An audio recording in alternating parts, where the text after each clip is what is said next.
អសូនមនកាយនឹងក្របជំរាបសួរបាទពុកម៉ែមីមីងទាំងអស់គ្នាជាទីគោរពស្រឡាញ់រាប់អានបាទសូមស្វាគមន៍មកកាន់វីដេអូតម្រូវឆ្នោតយួនសម្រាប់ថ្ងៃទី30ខែតុលាឆ្នាំ2025ពុកម៉ែមីមីងបងប្អូនលោកយាយតាទាំងអស់គ្នាបាទសម្រាប់ថ្ងៃនេះផងដែរខ្ញុំបាទក៏បានធ្វើការរៀបចំបាទនៅតម្រុយលេខតូចសម្រាប់យកមកធ្វើការចែកជូនទៅកាន់លោកយាយតាបងប្អូនទាំងអស់គ្នាសម្រាប់កំសាន្តជាពិសេសសម្រាប់បងប្អូនដែលចង់បានលេខយកទៅធ្វើការផ្សងសំណាងក៏យើងមានលេខពិសេសសម្រាប់ធ្វើការចែកជូនទៅកាន់បងប្អូនបាទគឺលេខបូកពោះតែម្ដង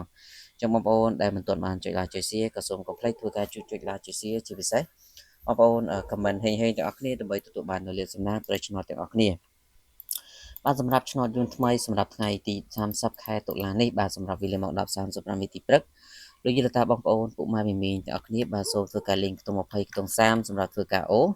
បាទចំពោះខ្ទង់20នេះសូមបុក26 27លេងនៅពួក A B C D ចំណែកខ្ទង់30គឺយើងយក38 39សម្រាប់លោកយាយតាបងប្អូនដែលចង់បានលេខ VIP សម្រាប់ម៉ោង1កន្លះលេខបូកប៉ុស្តិ៍បាទលេខតូច2គ្រាប់បូក2ប៉ុស្តិ៍បាទហើយសេវាត្រឹមតែ80000រៀលទេ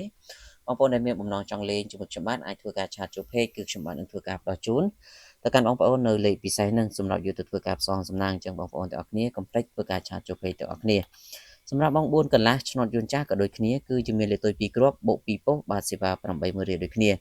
ចឹងបងប្អូនកុំឲ្យខកខានបាទ2ម៉ោងហ្នឹងគឺជាម៉ោង VIP ពិសេសតែម្ដងគុណសិស្សរបស់យើងគឺយើងចូលចំរាល់ថ្ងៃតែម្ដងបាទសម្រាប់ម៉ោង6:35បាទលោកយាយតាពុកម៉ែមីមីសូមលេងខ្ទង់9និងលេងខ្ទង់7បា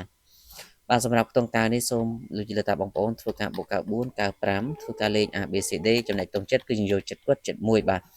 អញ្ចឹងបងប្អូនពុកម៉ែមីមីខ្ញុំបាទក៏មានតែប៉ុណ្្នឹងទេសម្រាប់អ្នកដែលចង់បានលេខ VIP សូមធ្វើការឆាតចូល page ទាំងអស់គ្នាបាទសូមអរគុណសូមគោរពលា